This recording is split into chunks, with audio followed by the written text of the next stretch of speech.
आज हम लोग बात करेंगे यहाँ पे कि इफ़ेक्ट क्या होता है चार्जिंग करंट का ना। पुराने लेक्चर के अंदर अगर हम बात करें तो हमने चार्जिंग करंट के बारे में बात करी थी। मैंने आपको बताया था कि ट्रांसमिशन लाइन का जो कैपेसिटेंस होता है, जो कि फॉर्म होता है बिटवीन द कंडक्टर, तो उनकी वजह से एक एक्स्ट्रा चार्जिंग करंट हम लोग डिमांड करता है वो।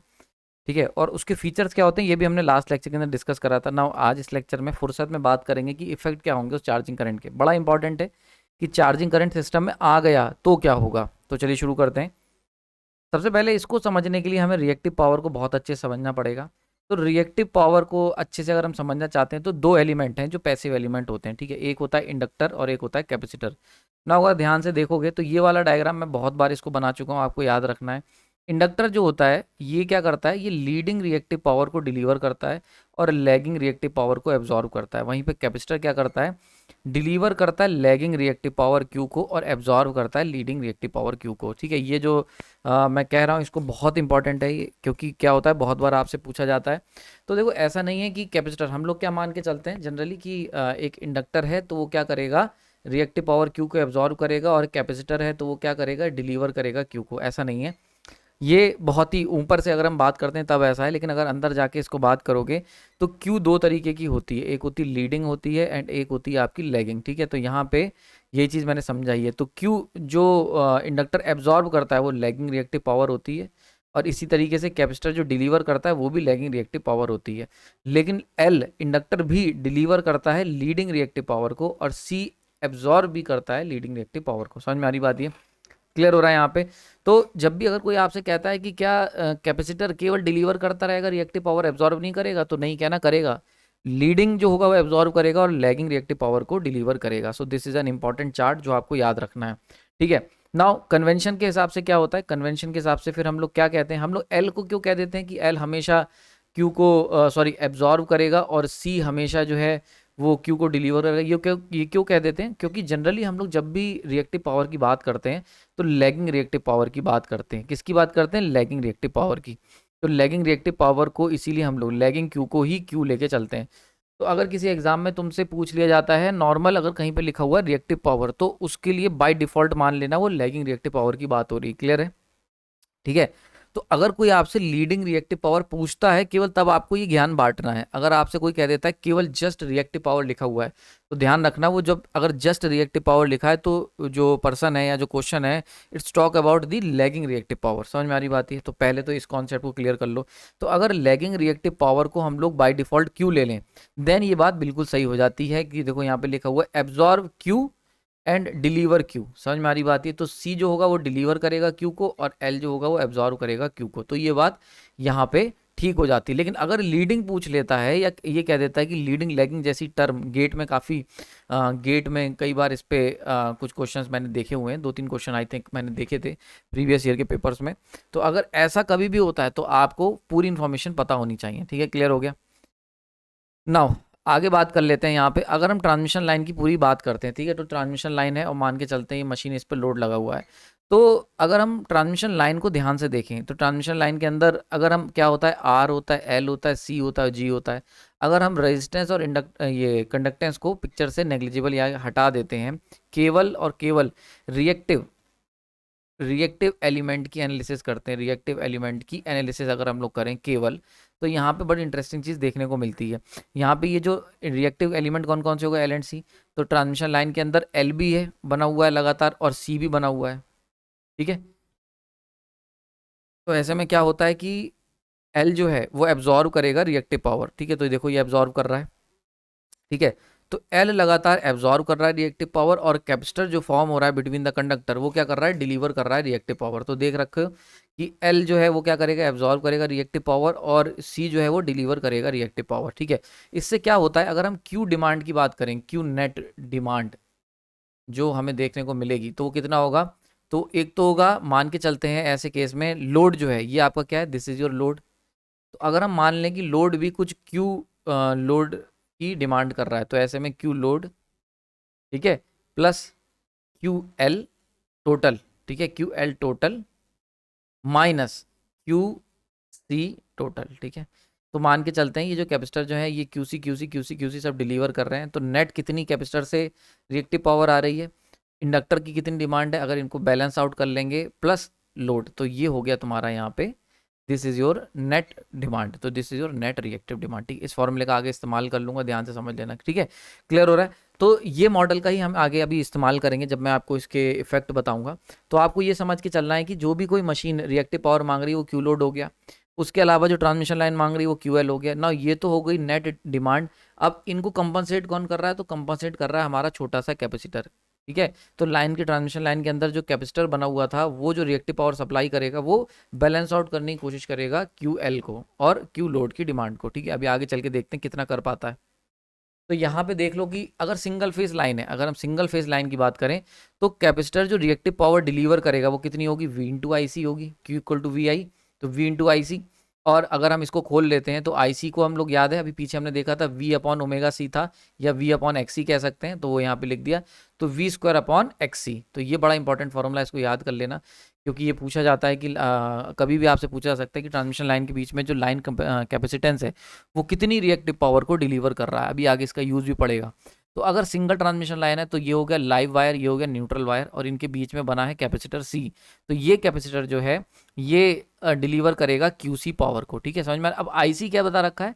ये कैपेसिटर के अंदर ये जो करंट डिमांड करेगा चार्जिंग करंट आईसी की, वो यहाँ पे मैंने मेंशन कर दी है। ठीक है, तो V जो हमने यहाँ पे पोटेंशियल अप्लाई करेंगे, यानी कि इसके अक्रॉस V जो पोटेंशियल अप्लाई है, और ट्रांसमिशन लाइन से जो करंट IC मांगा जा रहा है, ठीक है, IC करंट मांग रहा है ये, तो ऐसे केस में कितनी रिएक्टिव पावर डिलीवर कर रहा होगा? तो QC अमाउंट की रिएक्टिव पावर को ये डिलीवर कर रहा होगा। ठीक है, क्लियर हो गया? यहाँ पे समझ में आ गई होगी। ये बात मैं बार बार नहीं बताऊंगा, ये अगर आपको केवल Q दे रखा है तो इसका मतलब कौन सी है? ये लैगिंग रिएक्टिव पावर की बात हो रही है। तो क्या C एब्जॉर्ब कर रहा होगा? यस सर, एब्जॉर्ब कर रहा होगा कौन सी? लीडिंग रिएक्टिव पावर को। ठीक है, ठीक है, क्लियर हो गया यहाँ पे। तो लीडिंग रिएक्टिव पावर की जनरली हम लोग बात नहीं करते, हमेशा रिएक्टिव पावर की बात करते हैं, तो वो जनरली क्यू का मतलब हो गया यहाँ पे लैगिंग VARs। ठीक है, ध्यान रखना। ओके, नाउ अगर मान के चलते हैं सर थ्री फेज सप्लाई होगी तब कैसे करेंगे? तो थ्री फेज सप्लाई के अंदर पर फेज वैल्यू ले लेते हैं। तो एक फेज के जो कैपेसिटर फॉर्म होगा between phase and the neutral, तो अगर फेज कैपेसिटर की बात कर लेते हैं, फेज वैल्यू की, कैपेसिटेंस के फेज वैल्यू की, तो वो भी यही डिलीवर करेगा। ठीक है, समझ में आ रही बात है? तो सेम फॉर्मूला V फेज का whole square divide by XC, जैसा ये था वैसे ये आ गया। देखो सेम फॉर्मूला हम लोग यूज कर लिया है। नाउ यहाँ पे X C equal to 1 upon omega C phase होगा and 2 pi F C phase. ये सारी चीज़ें हमने जो लास्ट लेक्चर में डिस्कस करी थी, जस्ट वही चीज़ यहाँ पे होगी। क्लियर हो रहा है यहाँ पे?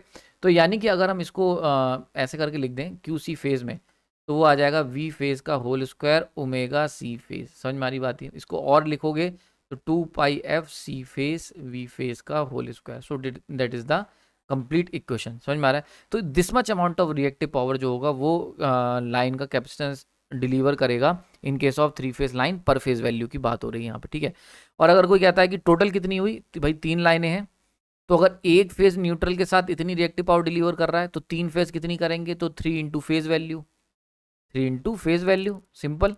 तो देखो क्यू थ्री फेज कितना करेगा? 3 इंटू पर फेज वैल्यू। समझ में आ रही बात? ये तो एक फेज का न्यूट्रल के साथ जो कैपेसिटेंस फॉर्म हो रहा है वो अगर QC फेज कर रहा है तो 3 फेज कितनी करेंगे? 3 गुना करेंगे, तो 3 Q फेज। समझ में आ रही बात है? तो 3 V phase IC phase. I hope समझ में आ गया होगा। दीज आर इंपॉर्टेंट फॉर्मूला, इनके ऊपर क्वेश्चन आया हुआ है गेट तक में, इसके ऊपर क्वेश्चन अच्छे खासे आपको मिल जाएंगे। समझ में आ रही बात है? ठीक है, क्लियर हो रहा है यहाँ पे? तो समझ में आ रहा होगा कि कहाँ से ये फॉर्मूले कैसे क्या क्या है। बहुत ही सिंपल है, इसमें कोई डाउट नहीं होना चाहिए किसी भी तरीके का। अच्छा, ये जो भी मैं स्लाइड्स बनाता हूँ, यानी कि जो भी मैं आपको पढ़ा रहा हूँ, इन सब की PDF जो है वो मैं लेक्चर ख़त्म होते ही, जैसे जिस दिन भी लेक्चर अपलोड होगा उसके विदिन 1-2 डेज़ मैं ये अपलोड कर दूंगा प्राइम मेंबर पे। तो अगर आपने मेंबरशिप ले रखी है, आई थिंक बहुत ही मिनिमम कॉस्ट पे वो मेंबरशिप मिल रही है। उसके अंदर आपको ये सारे जो भी लेक्चर्स मैं अपलोड करता हूँ अब के या पुराने, उनकी PDF भी मैं अपलोड करता रहता हूँ डेली 1-2 PDF, और साथ ही साथ जो करंट लेक्चर चल रहे हैं इनकी PDF भी मैं उस पर अपलोड कर दूंगा। ठीक है, तो अगर आप चाहते हो कि ये जो मैं PDF बनाता हूँ कलरफुली आपके पास रहे, तो उसको आप ज्वाइन कर लो। साथ ही साथ हफ्ते में 2 से 3 लेक्चर मैं उसके अंदर इंपॉर्टेंट MCQs जो कि प्रीवियस एग्जाम में आपके प्रीवियसली आए हुए हैं या एग्जाम के पॉइंट ऑफ व्यू से इंपॉर्टेंट है, वो भी वीडियोज़ अपलोड करता रहता हूँ। तो आई थिंक सफिशियंट है वो आपके लिए। अगर आप उसको भी ज्वाइन कर लेते हो तो कंप्लीट दोनों चीज़ों का पूरा यूज़ कर पाओगे। बाकी एज योर विश, अगर आपको अच्छा लगता है तो पसंद कर सकते हैं, लाइक कर सकते हैं। ठीक है, ओके। नाउ ये चीज़ समझ में आ गई होगी यहाँ पे। अब अब चलते हैं अपने इफेक्ट्स की तरफ ना। एक एक इफेक्ट बहुत ही कीमती है, इसको बड़े ध्यान से समझना। एक एक इफेक्ट को हम पूरा डिटेल में चर्चा करेंगे। तो सबसे पहले इफेक्ट ऑफ चार्जिंग करंट की बात कर रहे हैं। चार्जिंग करंट, ये लास्ट लेक्चर में बताया था कि भैया ट्रांसमिशन लाइन के जो कंडक्टर्स है इनके बीच में बन गया कैपेसिटर। अब ये जो कैपेसिटर है ये क्या करेगा, सप्लाई से एक चार्जिंग करंट आईसी की डिमांड कर रहा था। ये आईसी हमने देखा था लास्ट लेक्चर में, ये डिपेंड ही नहीं कर रहा था कि लोड लगा है कि ओपन है। तो ओपन सर्किट होगा तब भी आईसी फ्लो करेगा, लोड लगा होगा तब भी आईसी फ्लो करेगा। तो it doesn't depend on the load. ठीक है, क्लियर हो गया यहाँ पे। तो ये चीज़ें हमने लास्ट लेक्चर में सीखी थी फीचर्स ऑफ आईसी में। ना यहाँ पे है इफेक्ट ऑफ आईसी, यानी कि ये जो चार्जिंग करंट बहा इसकी वजह से इफेक्ट क्या आया। तो सबसे पहला और इंपॉर्टेंट इफेक्ट है, it reduces the reactive power demand. ठीक है, रिएक्टिव पावर डिमांड को पूरा रिड्यूस करता है ये। कैसे? तो देखो हमने देखा कि क्यू जो डिमांड होती है, जो हम जनरेटर से मांगेंगे, वो इक्वल टू क्यू लोड कितनी मांग रहा है, ठीक है, प्लस क्यू एल कितनी मांग रहा है, माइनस क्यू सी कितनी डिलीवर कर रहा है। अब क्यू सी का हमने अभी पीछे फॉर्मूला देखा, it depends upon V into I सी।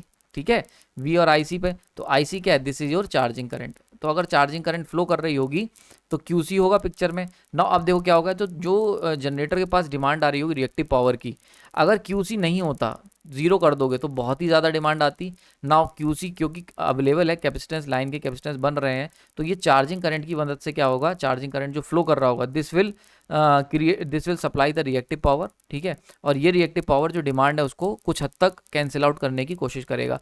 तो इसीलिए मैंने लिखा है reduces the reactive power demand. ठीक है, क्लियर हो गया, यहाँ पे बड़ा इंपॉर्टेंट पार्ट आ जाता है। नेक्स्ट पॉइंट देख लेते हैं, it cancel lagging current demand. देखो अब ये लैगिंग करंट क्या होता है।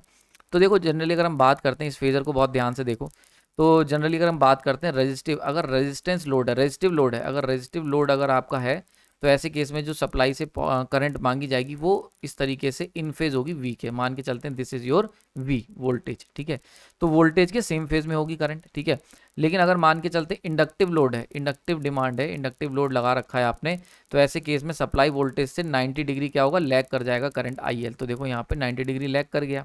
ठीक है, 90 डिग्री लैग कर गया। वहीं पे अगर कैपेसिटिव डिमांड आ रही है, यानी कि अगर कैपेसिटिव डिमांड है, कहीं से कैपेसिटिव करंट ड्रॉ हो रहा है, तो वो कैपेसिटिव करंट क्या होगा, इस सप्लाई वोल्टेज के 90 डिग्री लीड करेगा। So this is the meaning of this particular diagram.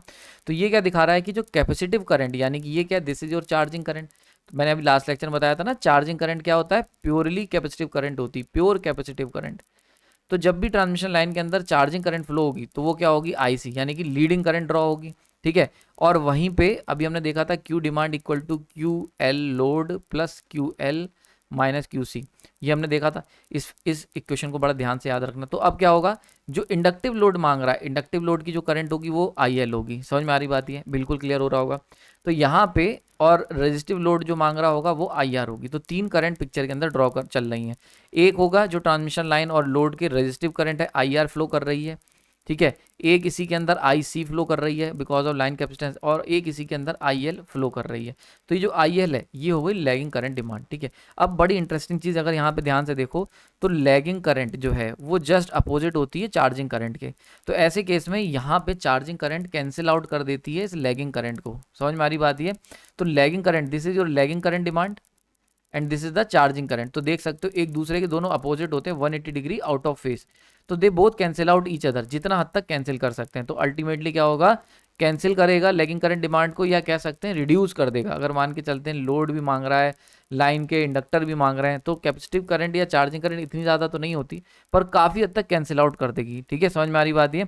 तो इससे क्या होगा, अगर ये इसको कैंसिल आउट कर देगी तो नेट करंट जो होगा ट्रांसमिशन लाइन में वो रिड्यूस हो जाएगा। अब ऐसा क्यों कह रहा हूँ, तो जनरली अगर हम टोटल करंट जो ट्रांसमिशन लाइन के अंदर जो टोटल करंट फ्लो कर रहा होगा ट्रांसमिशन लाइन की अगर हम बात कर लें, तो इसके अंदर जो नेट करंट चलेगा आई टोटल, वो इक्वल टू कितना होगा, अंडर रूट में, क्योंकि भाई फेजर वैल्यू है, तो आई आर रेजिस्टिव करंट का square plus I L minus I C का होल स्क्वायर। समझ में आ रही बात, ये क्लियर हो रहा है कि ये क्यों कह रहा हूँ मैं, क्यों, क्योंकि देखो अगर हम फेजर सम करते हैं, it is not an algebraic sum. अगर एल्जेब्रिक सम होता तो I R plus I L plus I C लिख देते। अगर एल्जेब्रिक होता, अगर एल्जेब्रिक निकाल लेते एल्जेब्रिक, तो हम कह देते I R plus I L plus I C. ये तब कहते जब ये तीनों फेज जो है वो सेम होते, यानी कि आई सी की, आई आर की डायरेक्शन और आई एल की डायरेक्शन, तीनों की डायरेक्शन जो होती है वो एक ही फेज में होती, पर ऐसा तो है नहीं।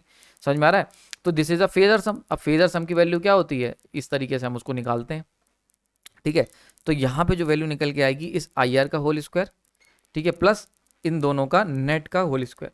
तो देख सकते हो ये हो गई तुम्हारी लैगिंग करंट डिमांड। ठीक है, अब यहाँ पे आई एल माइनस आई सी, ये क्या होगा, यहाँ पे देख रहे हो ये I C, this charging current will cancel out this lagging current demand. तो इससे क्या होगा, अगर हम मान के चलते हैं आई एल की वैल्यू पहले 4 थी और आई सी की वैल्यू मान के चलते 3 है, तो अब क्या रह गई, आई एल माइनस आई सी 1 रह गई, 1 का स्क्वायर करोगे 1 आया, और ये मान के चलते हैं 2 थी, तो अंडर रूट में 2 का स्क्वायर प्लस 1 का स्क्वायर यानी कि अंडर रूट 5। समझ में आ रही बात है। अगर आई सी नहीं होती तो ऐसे में क्या होता, अगर आई सी नहीं होती तो ऐसे में आता 4 प्लस, और इसकी डिमांड 4 थी तो 16, यानी कि अंडर रूट में 20 आता निकल के लगभग। समझ में आ रही बात ये।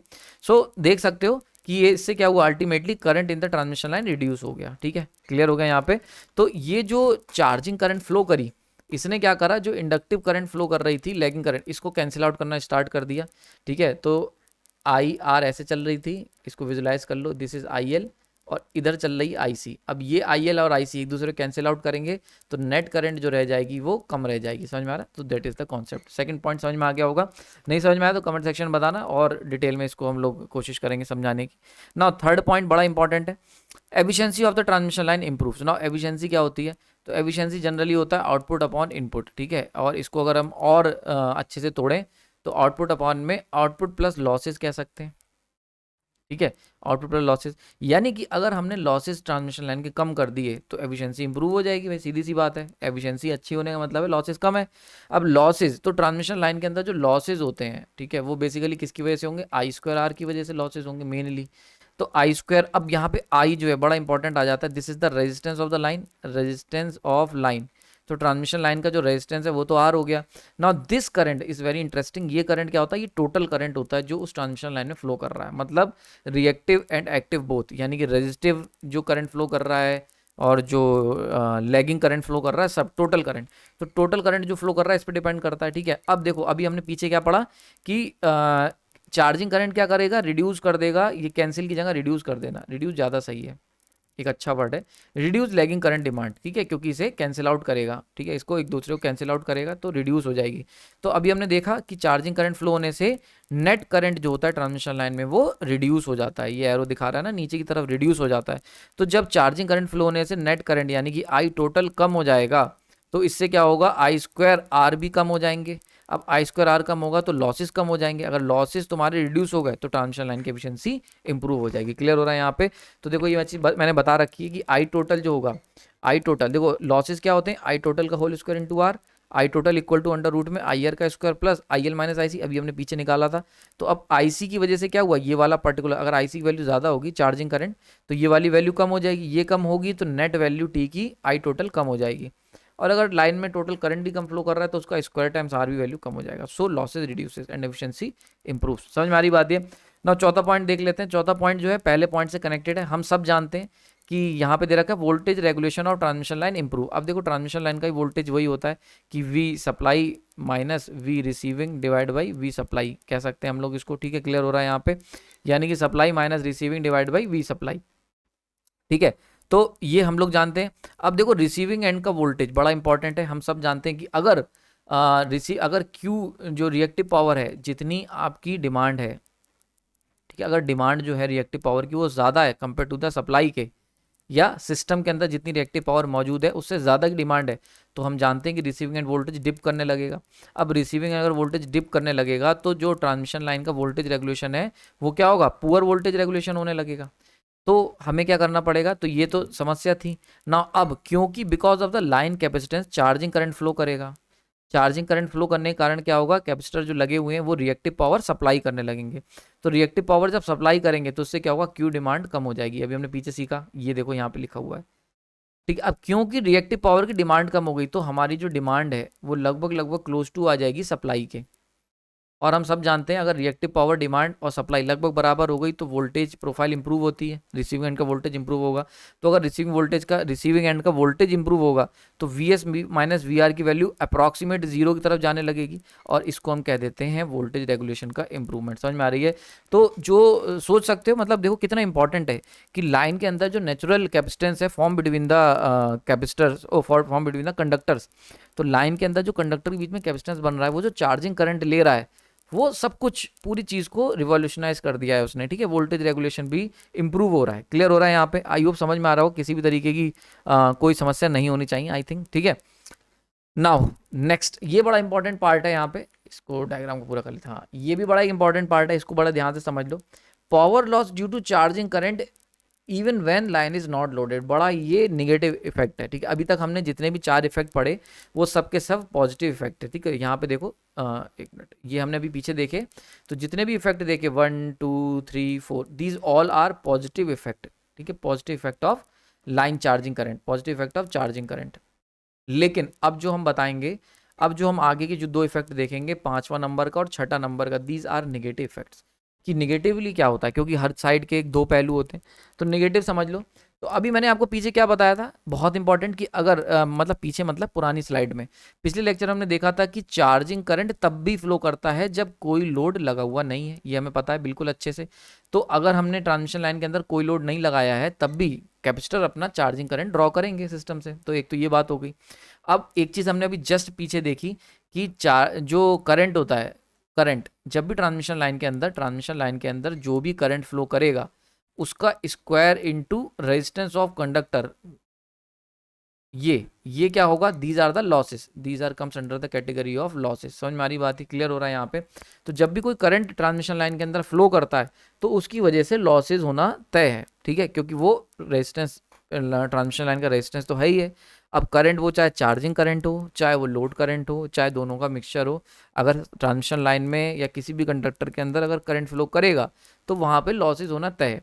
तो यही चीज़ यहाँ पे बताई गई है कि अब क्या हुआ, हमने ट्रांसमिशन लाइन के अंदर कोई लोड नहीं लगाया था। ठीक है, no load connected and large transmission line ली हुई। लार्ज क्यों ली हुई है, लार्ज इसलिए मैंने ले ली है ताकि चार्जिंग करंट सफिशिएंट अमाउंट के हो, चार्जिंग करंट हाई हो, बिकॉज लार्ज ट्रांसमिशन लाइन के अंदर लार्ज कैपेसिटेंस होते हैं। ठीक है, और नो लोड क्यों ले लिया है, ताकि लोड का इफेक्ट जो है आई लोड वो जीरो हो जाए। ठीक है, उसको हटा दिया जाए।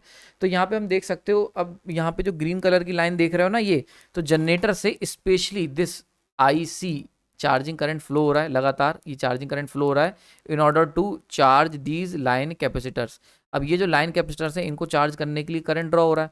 अब ये जब करंट ड्रॉ होगा तो ट्रांसमिशन लाइन का रेजिस्टेंस भी होता है ना, ये रेजिस्टेंस क्या करेगा, मतलब हीटिंग लॉसेस क्रिएट करेगा। तो यहाँ पे जो पावर होगी वो पावर लॉस होने लगेगी even when line is not loaded, यानी कि लाइन पे लोड नहीं है फिर भी हम देखेंगे कि एनर्जी वेस्ट हो रही है, मतलब लॉसेज हो रहे हैं लगातार। ठीक है, समझ में आ रही बात है। सो that is the negative effect. Now यहाँ पे एक फॉर्मूला दिया हुआ है, इसका डेरिवेशन मैंने नहीं बताई, लॉन्ग ट्रांसमिशन लाइन के लिए। लॉन्ग ट्रांसमिशन लाइन में अगर हम कंसीडर करते हैं कि कितनी पावर लॉस हो जाएगी बिकॉज ऑफ चार्जिंग करंट, समझ में आ रही बात है।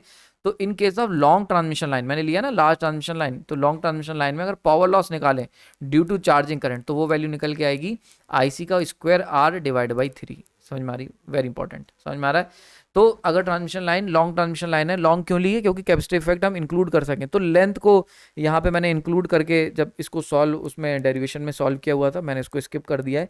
तो काम की चीज़ क्या है कि अगर लंबी ट्रांसमिशन लाइन है और उसके अंदर केवल और केवल चार्जिंग करंट फ्लो कर रहा है, अगेन वेरी इंपॉर्टेंट टर्म, केवल चार्जिंग करंट, तो ऐसे केस में जो पावर लॉस होगा due to this charging current is equal to IC charging current का स्क्वायर, ये चार्जिंग करंट है आपकी, चार्जिंग करंट का square into resistance of conductor. ठीक है, कंडक्टर का रेजिस्टेंस डिवाइड बाई 3। ठीक है, समझ में आ गया ना। ये चीज़ आपको बता दूं, ये बहुत ही कम निकल के आती है, it is a very small quantity. समझ में आ रहा है, तो इतना ज़्यादा बहुत ज़्यादा ये समस्या की बात नहीं है। ठीक है, तो नो लोड में भी कुछ एनर्जी लॉस होती रहती है, समझ लो, because of line charging current, लेकिन ये बहुत बड़ा मैटर, बहुत बड़ा इशू नहीं है। क्लियर हो गया यहाँ पे। नेक्स्ट लास्ट पॉइंट समझ लो इस बात को, 6th पॉइंट की बात की गई है। एक और डिसएडवांटेज है कि ठीक है, अगर मान के चलते हैं, हमने अभी क्यू देखा, Q demand is equal to था Q load plus QL minus QC। ठीक है, अब अगर हमारी लॉन्ग ट्रांसमिशन लाइन है तो लॉन्ग ट्रांसमिशन लाइन में ये जो कैपेसिटेंस होता है ये हल्के में से नहीं ले सकते, दिस इज सफिशिएंटली हाई, ये सफिशिएंटली हाई होता है। ठीक है, अब मान के चलते नो लोड ले लो, in case of no load और लाइट लोड, रात का टाइम है, रात के 3 बज रहे हैं, सब लोग के घरों की बत्तियां बंद हो चुकी, मशीनें बंद हैं, इंडस्ट्री बंद पड़ी है। ठीक है, तो नो लोड को कंसीडर अगर हम कर लें तो क्यू लोड, ये जो लोड की डिमांड थी रिएक्टिव पावर की, ऑलमोस्ट इक्वल टू 0 हो गई ना। ऐसे केस में जो क्यू डिमांड निकल के आई, क्यू डिमांड ये almost equal to QL minus QC। अब अभी मैंने बताया कि QC जो होती है वो सफिशिएंटली हाई होती है, तो ऐसे केस में क्या होता है, क्यू डिमांड क्या आ गई, निगेटिव आ गई। निगेटिव मतलब कि कैपेसिटर जो है वो ज़्यादा रिएक्टिव पावर Q जो डिलीवर कर रहा है ट्रांसमिशन लाइन के अंदर, वो ज़्यादा डिलीवर कर रहा है कंपेयर टू द जो Q डिमांड है। तो Q की जो डिमांड है क्यू की जो डिमांड है उससे ज़्यादा क्यू सप्लाई आ रही सिस्टम के अंदर, या उससे ज़्यादा सिस्टम के अंदर रिएक्टिव पावर मौजूद है। तो अगर डिमांड से ज़्यादा रिएक्टिव पावर मौजूद हो गई तो वहाँ क्या होगा, वहाँ होगी स्वेलिंग। अब मैंने बताया था इस तरीके से एनालॉगी आपको, अगर आपको नहीं पता तो एक्टिव रिएक्टिव एंड एपरेंट, ठीक है, PQS, इसके ऊपर मैंने लेक्चर्स लिए हुए हैं, आई थिंक L12 12वां लेक्चर देख लो, प्लेलिस्ट पावर सिस्टम की है, तो वहाँ पे जाके आप लोग इसको देख सकते हो। 12वां लेक्चर से मैंने इसको बताया हुआ है, ठीक है। तो 12th लेक्चर से कवर किया है, तो एक्टिव रिएक्टिव पावर को वहाँ से एक बार स्टडी कर लेना और डिटेल में कॉन्सेप्ट क्लियर हो जाएंगे। तो हम सब जानते हैं कि अगर सप्लाई सिस्टम के अंदर जितनी भी रिएक्टिव पावर मौजूद है उससे वो ज़्यादा हो गई कंपेयर टू द डिमांड जितनी है, तो वहाँ पे स्वेलिंग हो जाएगी, वहाँ पे स्वेलिंग हो जाएगी। स्वेल मतलब कि रिसीविंग एंड का वोल्टेज ग्रेटर हो जाएगा सप्लाई एंड से, ये लिखा हुआ है, समझ में आ रही बात है। तो जैसे ही ऐसा होगा तो रिसीविंग एंड का वोल्टेज जो होगा वो ग्रेटर हो जाएगा सप्लाई एंड के वोल्टेज से, समझ में आ रही बात है। और एक बार अगर रिसीविंग एंड का वोल्टेज ज़्यादा हो गया तो ऐसे केस में क्या होगा, इस पर्टिकुलर फिनोमेना को कहते हैं फेरांटी इफेक्ट। क्लियर हो रहा है यहाँ पे, मैंने इसको बिल्कुल कॉमिक बुक की तरह इसको हाईलाइट करके दिया हुआ है, ठीक है। तो this is what we called Ferranti effect, ठीक। तो चार्जिंग करंट जो है जिसकी वजह से अगर ज़्यादा हो गई तो इसकी वजह से मतलब अगर रिएक्टिव पावर जो कैपेसिटर सप्लाई कर रहा है वो ज़्यादा कर दिया, जिससे क्या हुआ, सिस्टम के अंदर मौजूद रिएक्टिव पावर बढ़ गई कंपेयर टू द डिमांड, तो ऐसे केस में फेरांटी इफेक्ट आ जाएगा। अब फेरांटी इफेक्ट को बहुत ही डिटेल के अंदर चर्चा करेंगे अपकमिंग लेक्चर्स में, ठीक है। तो आपने अपना कीमती समय दिया उसके लिए धन्यवाद। आई होप मजा आया होगा। इसके अंदर मैंने बड़ा ही डिटेल में कवर किया है कि कैसे चार्जिंग करंट सिस्टम को अफेक्ट करता है। आपको कुछ नया सीखने को 100% मिला होगा। अगर पसंद आया तो लाइक कर सकते हैं। इसका PDF लेक्चर जो है वो मैं अपलोड कर दूंगा प्राइम मेंबर पे। जाते जाते दो बड़े कीमती लेक्चर जो बहुत ही दिल के करीब है मेरे, एक तो साइंस बिहाइंड टेम्परेचर कोफिशिएंट के लिए लेफ्ट वाला देख सकते हो, और डाइलेक्ट्रिक मटेरियल के बारे में अगर सब कुछ जानना चाहते हो कैसे काम करते हैं इंटरेस्टिंग वे में मेरे स्टाइल में, तो उसके लिए आप राइट वाला लेक्चर क्लिक कर सकते हो। आपने अपना कीमती समय दिया उसके लिए धन्यवाद।